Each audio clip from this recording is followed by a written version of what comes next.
La Iglesia Cristiana Embajadores del Rey te invita a nuestras reuniones los días viernes 5:30 de la mañana, Alborada, los domingos 8 de la mañana, servicios para toda la familia.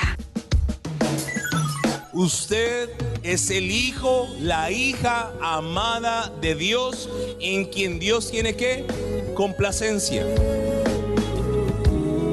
Ven con todos los tuyos. Carrera Tercera con calle 16, enseguida del Colegio Bautista, barrio San Nicolás. Porque todos los que son guiados por el Espíritu de Dios, los tales son hijos de Dios. Por tanto, somos embajadores de Cristo. Tú eres todo lo que soñé, yo te amo.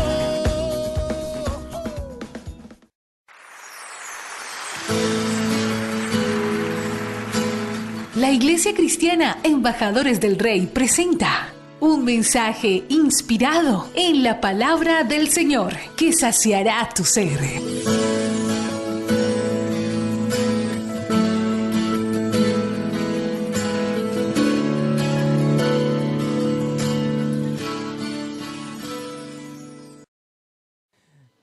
Vamos a seguir hablando acerca de la palabra rema, la palabra logos y la palabra revelada. Mateo capítulo 3, versículo 13 y 14. Mateo 3, 13 y 14. Mateo capítulo 3. Y este tema, vamos a ver hasta dónde nos lleva Dios, pero yo quiero que a usted le quede claro el concepto que es una palabra logos, que es una palabra rema, que es una palabra revelada. Mateo capítulo 3, versículo 13 dice lo siguiente. Bautismo de Jesús. Entonces Jesús vino de Galilea a Juan al Jordán para ser bautizado por él. Mire lo que dice el 14. Mas Juan se le oponía diciendo: yo necesito ser bautizado por ti y tú vienes a mí. Pero Jesús le respondió: deja ahora, porque así conviene que cumplamos toda justicia. Entonces le dejó. Juan le estaba diciendo al Señor: yo necesito antes que tú me bautices a mí. Juan tenía una palabra de Jesús. Recuerde cuál era el parentesco entre Juan y Jesús, el Señor. Eran primos. ¿Cuál de los dos era mayor? Juan el Bautista. ¿Por cuántos meses? 6 meses. Eran primos. Y él había recibido una información que el Señor Jesús era el Mesías. Y él le dice: yo quiero que tú me bautices en la información, en lo que se llama ¿qué? El logos. Vuelvo y le digo, usted puede saber que Dios es su proveedor, usted puede saber que Dios es su sanador, usted puede saber que Dios es su guardador en el logos. Ahora necesitamos trasladar del logos ¿a dónde? Al rema, y que eso se vuelva ¿qué? Una revelación. ¿Qué me sorprende a mí? Juan le está diciendo: yo quiero que tú me bautices, no quiero bautizarte en el logos. Pero ¿qué sucede? Mateo capítulo 11, la historia cambia totalmente. Mateo capítulo 11, versículo 1 al 3. Mateo, adelántese un poco por favor. Cuando Jesús terminó de dar instrucciones a sus 12 discípulos, se fue de allí a enseñar y a predicar a las ciudades de ellos. Mire lo que dice el 2. Juan el Bautista estaba en la cárcel, dice: al oír Juan en la cárcel los hechos de Cristo, le envió 2 de sus discípulos para preguntarle: ¿eres tú aquel que había de venir o esperamos a otro? Juan ya estaba en la cárcel. Recuerde que Juan era un profeta y se había metido en líos porque el rey Herodes tenía una mujer que no era de él. Era la mujer de un hermano. Habían 3 Herodes: Felipe, Arquelao y Tetrarca. Así que Juan el Bautista, siempre que veía al rey, le decía: no te es lícito tener la mujer de tu hermano. Y esta señora se llenó de ira, de venganza, y lo mete a la cárcel. Ahora Juan el Bautista está en la cárcel. Es el mismo Juan que capítulos atrás le está diciendo al Señor: no me bautices, yo no te puedo bautizar, bautízame tú a mí. Ahora él está aquí ¿qué? Cuestionando. Él está diciendo: ¿eres tú el Cristo? ¿Eres tú el que había de venir o esperamos a alguien más? Mire cómo la palabra logos es tan engañosa. ¿Por qué? Porque yo puedo creer hoy, domingo, puedo creer que Dios me va a sanar. Pero cuando viene la enfermedad, entonces yo ya comienzo a cuestionar si realmente Dios puede sanarme. Ese es el problema de la palabra logos. Usted puede leer cosas de la Biblia, pero si usted no las cree, no sirven de nada. Entonces Juan en un momento le dice al Señor: bautízame tú a mí, pero ya luego, cuando está en un problema, manda a preguntar con sus discípulos: ¿eres tú el que había de venir o estamos esperando a otro? Entonces ahí hay una gran diferencia entre una palabra de conocimiento y una palabra que es que revelada. Si Juan el Bautista tuviera esa revelación, no le había importado su condición, sabría que el Señor es el Cristo. Ok, ahora, ese es el problema de la palabra logos. Ahora vamos a ver la palabra rema. Una palabra rema, como le pasó a Laura y a Hamilton, es una palabra específica para un individuo específico en una circunstancia específica.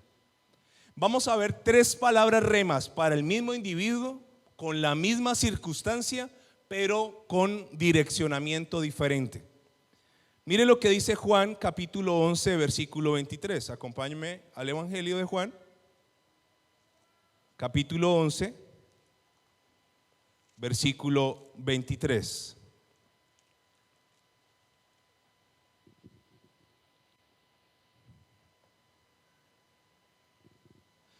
Aquí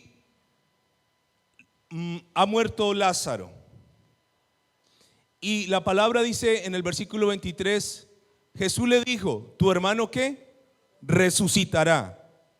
Marta le dijo: yo sé que resucitará en la resurrección del día postrero.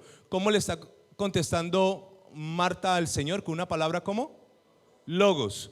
¿Qué palabra le está dando el Señor a Marta? Una palabra rema.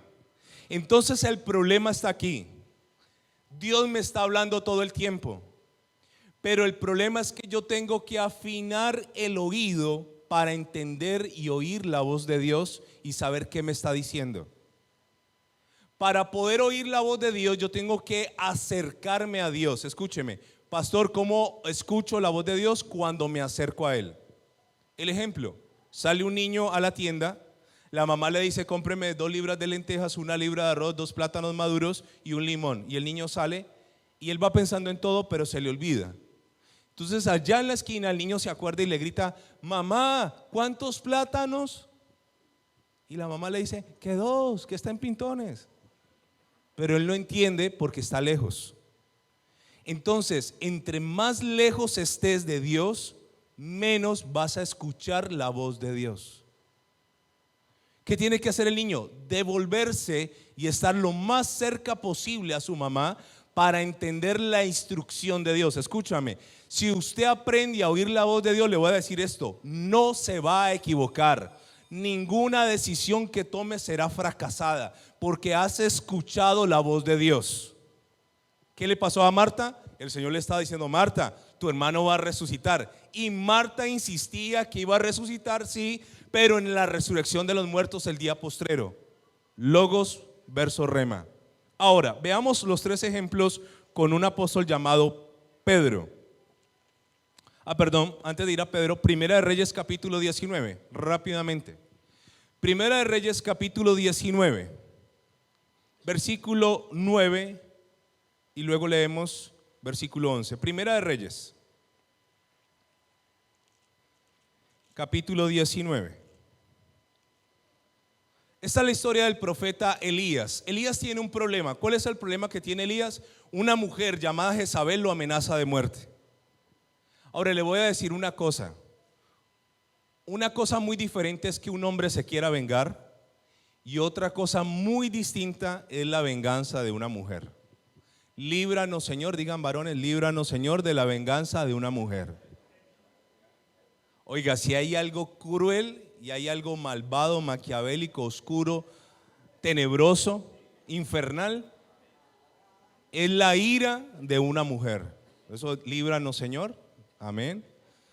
Ahora, esta mujer estaba ofendida con Elías porque Elías había derrumbado la idolatría del pueblo hacia Baal. Y lo amenaza y le dice: mire, ¿sabe qué? Esta noche le voy a mandar los de la moto. Hoy por la noche le vamos a cortar la cabeza. Y Elías se esconde en una cueva. Recuerde que Elías era el profeta de fuego. Mire lo que dice el versículo 9 de Primera de Reyes 11. Dice: y allí se metió en una cueva, creyendo que se iba a esconder de ella, donde pasó la noche. Y vino a él palabra de Jehová, el cual le dijo: ¿qué haces aquí, Elías? ¿Qué palabra es esta? ¿Palabra qué? ¿Ah? Rema. Es una palabra específica. Ahora le voy a contar algo acerca de las cuevas. Présteme mucha atención. Espiritualmente hay desiertos. No sé si usted está atravesando un desierto. ¿Qué es un desierto?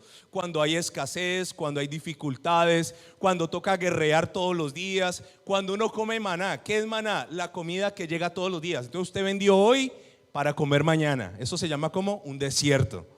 Puede usted estar en un desierto económico, un desierto emocional, un desierto en su salud. Pero de todas maneras en los desiertos se avanza. Pero el peor estado que puede tener un ser humano es cuando entra en una cueva, que los psicólogos y los psiquiatras dicen la cueva de la depresión. ¿Por qué? Porque en una cueva se pierde la visión, no se ve nada. En una cueva no se avanza. Normalmente los animales heridos buscan las cuevas para morir. Así que Elías se metió en una cueva, y yo le voy a decir esto: nunca caigas en una depresión tal que te sientas como en una cueva, sin ganas de bañarte, sin ganas de comer, sin ganas de vestirte, sin ganas de hacer nada. Preste mucha atención a eso. La gente que cae en cuevas espirituales está a un paso del suicidio. Ahora, Elías se mete en una cueva y el Señor, ¿qué le dice? ¿Qué haces aquí, Elías? Dios no me quiere a mí en cuevas. Dios me quiere avanzando, aunque sea difícil, avance. Aunque no vea nada, avance. Aunque no tenga nada, avance. Porque cuando la persona se queda quieta, se estanca. Y lo que se estanca, se daña. Ahora, versículo 11. Él le dijo, hablando Dios: sal fuera y ponte en el monte delante de Jehová. Ahora mire, Elías estaba acostumbrado a una gran manifestación de Dios. Y Dios le va a hablar a él, pero mire esto, usted va a detectar la voz de Dios aquí. Y aquí Jehová que pasaba, y un grande y poderoso viento que rompía los montes y quebraba las peñas delante de Jehová, pero Jehová no estaba en el viento. ¿Cuál fue la primera manifestación? Un viento tan poderoso que rompía peñas. Entonces escúcheme con mucha atención, por favor. Nos hemos acostumbrado al Dios de las grandes manifestaciones. Entonces hay gente que dice: Dios me habló. ¿Por qué? Porque sentí un fuego, porque sentí, como Amparo Grisales, me ericé, porque sentí un calor. No, eso es la menopausia, hermana. Sentí la tembladera. A veces creemos que Dios es el Dios del estruendo. Soy Jehová y ¡pum! Un estruendo. Y Elías estaba acostumbrado a esto. Dice que viene un viento tan fuerte que rompe peñas, pero Dios no estaba allí. Mire lo que dice más abajo. Y tras el viento un terremoto, pero Jehová no estaba en el terremoto. Y tras el terremoto un fuego, pero Jehová no estaba en el fuego. Y tras el fuego un silbo apacible y delicado. Y cuando lo oyó Elías, el silbido, cubrió su rostro con su manto y salió y se puso a la puerta de la cueva. Y aquí vino a él una voz diciendo: ¿qué haces aquí, Elías? ¿Cuándo le habló Dios a Elías? En el silbo. Entonces a veces nos enseñaron tan mal que creemos que una oración de autoridad es una oración de grito, ¿no? Y Señor, y yo te pido, y gritamos, y creemos que entre más gritamos, más autoridad hay. A veces Dios te va a hablar como un silbo apacible en el silencio, como un murmullo. Dios te va a decir: compra. ¿Cómo, Señor? Compra. ¿Eres tú, Señor? Compra. Hay momentos donde yo necesito escuchar esa voz, pero para escuchar esa voz yo tengo que estar en quietud. Entonces, ¿cuál es el problema de la sociedad moderna? Se lo voy a mostrar. Este es el problema de la sociedad moderna. Nos cuesta trabajo desconectarnos de todo. ¿Sabe? Mis mejores oraciones, ¿sabe cuáles han sido? Y esto lo añoro y lo anhelo otra vez. Yo viví en una casa donde había terraza Y para mí las mejores oraciones era poner algo en el piso de noche y acostarme boca arriba a ver las estrellas en silencio. Las mejores oraciones a veces no son las que yo estoy hablando, son las que Dios puede hablarme. Pero estamos allí en medio de la oración y suena el WhatsApp, suena el celular, por allá te llama un hijo. Por eso es que uno debe orar de madrugada, porque usted de madrugada, ¿qué se escucha? Nada. Nada. De madrugada no se escucha absolutamente nada. Y es allí, en esa quietud, donde Dios te va a hablar. Métase algo en el corazón esta mañana. Dios siempre te ha hablado, sino que el problema es que nosotros estamos como Shakira, sordos, ciegos y ¿cómo es que dice? Y mudos. Dios te habla, Dios te habla, Dios te dice todo el día. Mire, todo el día Dios le va a estar hablando, pero el problema no es que Dios no me hable. El problema es que yo estoy dispuesto a escucharlo a Él. Ahora, veamos palabra rema. Pedro, acompáñeme a los evangelios, Mateo capítulo 17. Ahora sí, el mismo personaje, la misma situación, pero tres palabras diferentes. Mateo capítulo 17, versículo 27. Mateo capítulo 17, versículo 27.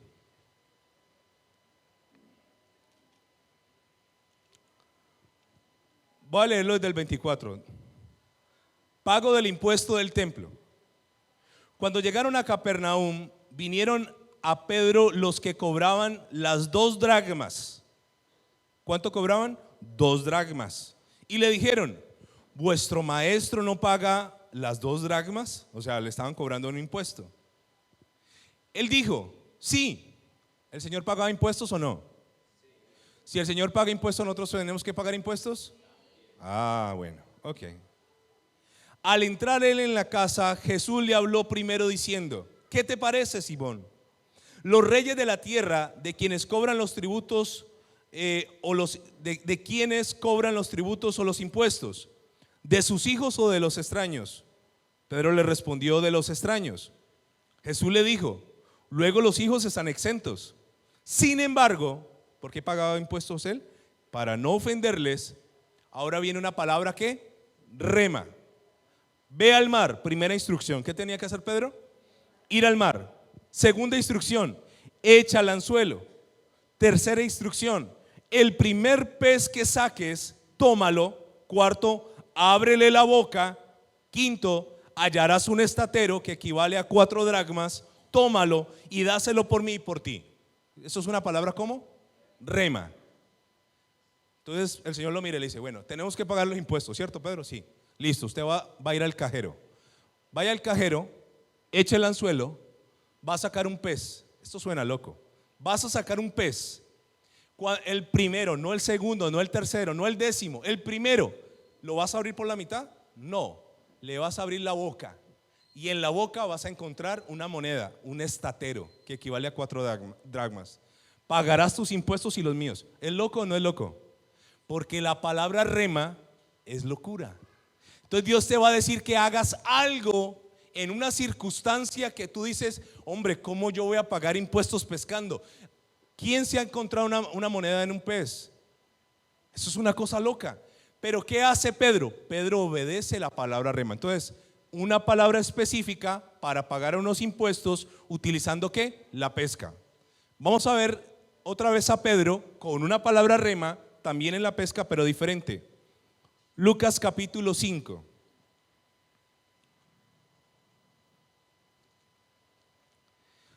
Lucas capítulo 5, versículo 1.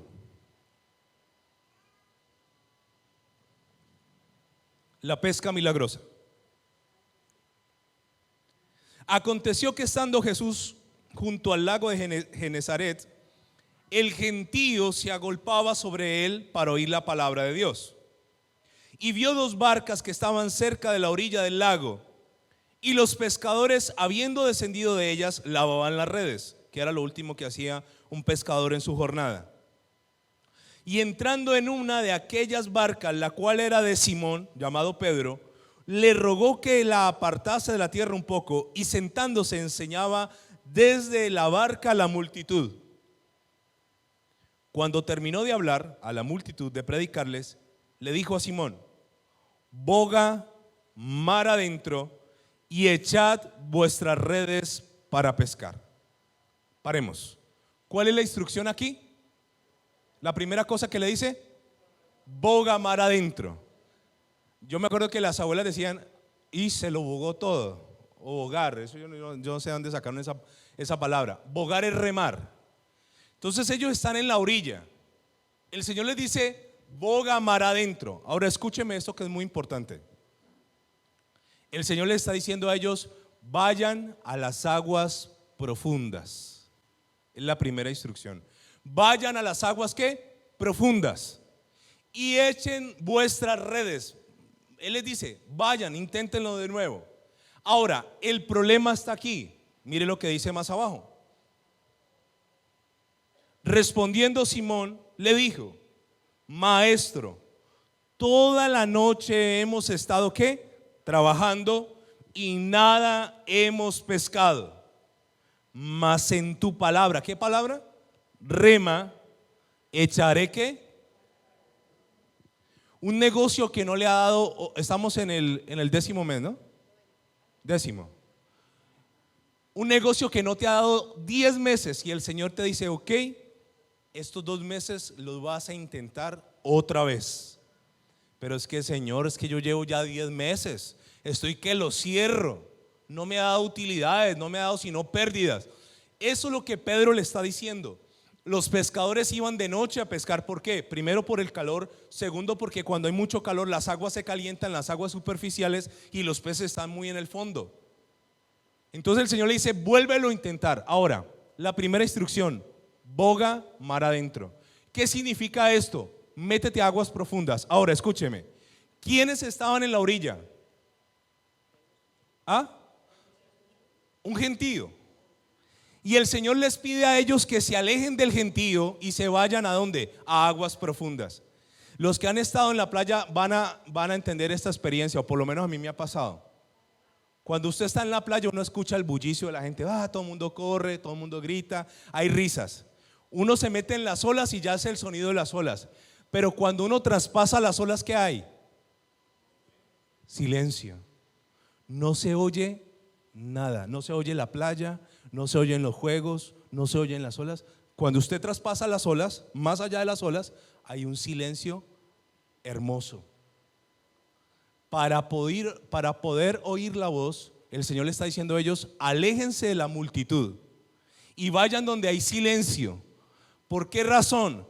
Porque cuando tú tienes un milagro que va a llegar a tu vida, hay una multitud que te está diciendo: no es posible. Entonces el Señor, ¿qué hace con ellos? Los saca de esa multitud que podía desanimarlos y le dicen: vayan bien adentro y allá van a echar las redes. ¿Sabe? A veces no llegan los milagros porque la multitud se encarga de desanimarte. La misma multitud te dice: no vas a lograrlo. Yo me acuerdo, uno como pastor sufre con las ovejas con estas cosas. Laura: pastor, faltan no sé cuántos días, una cuenta regresiva. Pastor, faltan tantos días, faltan tantos días, faltan tantos días. Y hay multitud diciéndote: no lo vas a vender, no se va a poder, vas a perder esa plata, vas a quebrar por esta situación. Y entonces uno, ¿qué tiene que hacer? Boga mar adentro, aléjate de la multitud. Póngale una cinta allí, por favor. Y vaya por favor conmigo a Marcos capítulo 5. Y le voy a demostrar cómo el Señor, para poder obrar milagros, tenía que alejarse de la multitud. Marcos capítulo 5, versículo 21. La gente dice que la voz del pueblo es la voz de Dios. Eso es mentira. Eso no es real. Yo le puedo decir que si usted habla de un sueño, se pueden levantar 100 personas a tratar de desanimarte. Mire lo que dice el versículo 21. Hay un título en mi Biblia, dice: aquí van a ocurrir 3 milagros. La hija de Jairo, la mujer que tocó el manto de Jesús. No, solo 2. Pasando otra vez Jesús en una barca a la orilla, se reunió alrededor de él una gran multitud de nuevo. Y él estaba junto al mar. Y vino uno de los principales de la sinagoga, llamado Jairo, y luego que le vio, se postró a sus pies. Ahora mire la necesidad de Jairo. Y le rogaba mucho diciendo: mi hija está agonizando, estaba a punto de morir. Ven y pon las manos sobre ella para que sea salva y vivirá. Jairo entendía el tema de la imposición de manos. Fue pues con él y le seguía, otra vez dice la Biblia, una gran multitud y le apretaban. Aquí se cruza una mujer, pero una mujer que hacía 12 años padecía de flujo de sangre y había sufrido mucho de muchos médicos y gastado todo lo que tenía y nada había aprovechado, antes le iba peor. Cuando oyó hablar de Jesús, vino por detrás entre la multitud, dice la Biblia otra vez, y tocó su manto, porque decía: si tocare tan solo su manto, seré salva. Y enseguida la fuente de su sangre se secó y sintió en el cuerpo que estaba sana de aquel azote. Luego Jesús, conociendo en sí mismo el poder que había salido de él, volviéndose a la multitud, dijo: ¿quién ha tocado mis vestidos? Sus discípulos le dijeron: ay, Señor, por Dios, ves que la multitud te aprieta y dices: ¿quién me ha tocado? Pero él miraba alrededor para ver quién había hecho esto. Entonces la mujer, temiendo y temblando, sabiendo lo que en ella había sido hecho, vino y se postró delante de él y le dijo toda la verdad. Y él le dijo: hija, tu fe te ha hecho salva, ve en paz y queda sana de tu azote.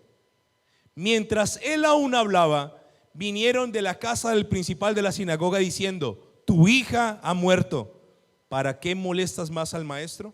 Esta mujer se atraviesa y el Señor se retrasa en llegar. Pero Jesús, luego que oyó lo que se decía, dijo al principal de la sinagoga: no temas, cree solamente. Ahora mire de aquí en adelante lo hermoso de este pasaje. Y no permitió que le siguiese nadie sino Pedro, Jacobo y Juan, hermano de Jacobo, su círculo íntimo. Y vino a la casa del principal de la sinagoga y vio el alboroto y a los que lloraban y lamentaban mucho. Y entrando les dijo: ¿por qué alborotáis y lloráis? La niña no está muerta, sino que duerme. Versículo 40. Y se burlaban de él. ¿Qué hace la gente cuando tú le dices que no vas a quebrar? Se burlan. ¿Qué hace la gente cuando tú dices que no vas a fracasar? Se burlan. ¿Qué hace la gente cuando dice mi matrimonio se puede salvar? Se burlan. Ahora él ya dejó una multitud y está con tres. ¿Cuáles eran esos tres? Los de la fe. Por eso es que a mí me gusta andar con gente de ¿qué? De fe. Relaciónase con gente de fe. Él le dijo a la multitud: qué pena, ustedes se quedan. Segundo, ¿cuántos discípulos tenía? 12. De 12 escoge ¿cuántos? 3. Le dice a los 9, se quedan aquí orando, de pronto les dijo, ¿no? Y a los 3, Pedro, Jacobo y Juan, se los lleva. Ahora, cuando llega a la casa, encuentra una gente incrédula que cuando él dice: no, la niña no está muerta, sino que duerme, se burlan de él. Entonces, ¿qué va a hacer el Señor? Me fascina, un hombre de carácter. Entonces, mire lo que dice. Entonces dice el versículo 40: se burlaban de él, mas él, echando fuera a todos, tomó al padre y a la madre de la niña y a los que estaban con él y entró donde estaba la niña. ¿A quiénes dejó? Obviamente al papá y a la mamá, que están interesados en que su hija resucite. Y luego, versículo 41, y tomando la mano de la niña le dijo: Talita cumi, que traducido es: niña, a ti te digo, levántate. Y luego la niña se levantó y andaba, pues tenía 12 años. Y se espantaron grandemente. Yo creo que Pedro, todos estos mantenían como aterrorizados. Pero él les mandó mucho que a nadie lo supiese y dijo que se le diese ¿de qué? De comer. Entonces escúcheme. Boga mar adentro es: aléjate de la gente. Aléjate. Si usted tiene la oportunidad un día de irse a un lugar apartado, a una finca, estar en silencio, estar escuchando la voz de Dios, créeme que Dios te va a dar instrucciones claras cuando decides alejarte del bullicio de la gente. La gran mayoría de las personas van a tratar de desanimarte. Por eso cuando usted vaya a orar por un enfermo, saque a la gente que está ahí. Ay, ¿se pueden ir? ¿Me pueden esperar afuera? Yo he ido a orar a clínicas donde las enfermeras se ríen. Entonces, ¿yo qué hago? Yo espero. O está allí el familiar que no quiere que uno ore, entonces está haciéndole mala cara. Yo espero que se vaya y si se demora le pido el favor que se salga. Porque la incredulidad de ellos va a entorpecer el milagro de parte del Señor. Volvamos a Marcos, ¿estábamos? Perdone, a Lucas. Lucas 5. Ahora, dice Lucas 5:5, respondiendo Simón le dijo: Maestro, toda la noche hemos estado trabajando y nada hemos pescado, mas en tu palabra echaré la red. Yo quiero que usted cierre sus ojos allí, levante su mano, por favor, al cielo y le diga al Señor: Señor, todo este año he intentado pescar y no he conseguido nada, mas en tu palabra, Señor, echaré la red. Lo volveré a intentar en la palabra rema que tú me vas a dar a mí, en el nombre de Jesús. Versículo 6. Y habiéndolo hecho, ¿qué es lo que yo tengo que hacer? Cumplir mi parte. Encerraron gran cantidad de peces y su red se rompía. ¿Qué pasó? Su red se rompía. Ahora, Juan capítulo 21, la tercera experiencia de pesca de Pedro. La primera fue un anzuelo. La segunda, boga mar adentro y echa la red. Y Juan 21 es otra palabra rema para pescar también. Juan capítulo 21, versículo 3 en adelante. Pedro se había alejado de Cristo después de haberlo negado. Y dice el versículo 3: Simón Pedro les dijo: voy a pescar. Ellos le dijeron: vamos nosotros también contigo. Fueron y entraron en una barca y aquella noche no pescaron nada. Una vez ratifica, una vez más, que pescaban de noche. Cuando ya iba amaneciendo, se presentó Jesús en la playa. Mas los discípulos no sabían que era Jesús, porque estaba en un cuerpo resucitado. Y les dijo: hijitos, ¿tenéis algo de comer? Le respondieron: no. Ahora mire la palabra rema aquí. Él les dijo: echad la red a la derecha de la barca y hallaréis.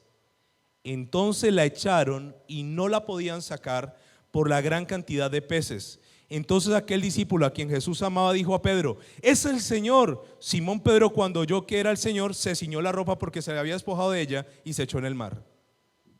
Tres palabras diferentes para pescar. La primera, ¿cuál fue? ¿Echa qué? ¿Un qué? No, la primera fue un anzuelo y saca un solo pez. La segunda es boga mar adentro y echad vuestras redes. La tercera palabra es echad vuestras redes a la derecha. Entonces puede que usted tenga el mismo negocio, pero Dios te puede dar tres instrucciones diferentes. No sé si me estoy haciendo entender. Dios te va a decir cómo hacerlo. Es que tú puedes decir: es que ya lo intenté de una forma. No importa, lo vas a intentar de otra, lo vas a intentar de otra, y vas a ver el resultado cuando tienes una palabra que rema de parte del Señor. En las tres ocasiones que obedecieron, pescaron. En la primera un pez con un estatero, en la segunda la red se rompía y en la tercera también no podían sacarla. Entonces yo ¿qué le quiero decir a usted? ¿Usted qué necesita? Una palabra que rema. Señor, es que yo ya lo hice de esa manera. Puede que ya Dios te esté diciendo: no, ya no lo vas a hacer de esa manera, lo vas a hacer de otra, lo vas a hacer como yo te diga. Y cuando yo hago, como Dios me dice, ¿sabe qué va a pasar? La red se va a llenar. Vamos a ponernos en pie, por favor.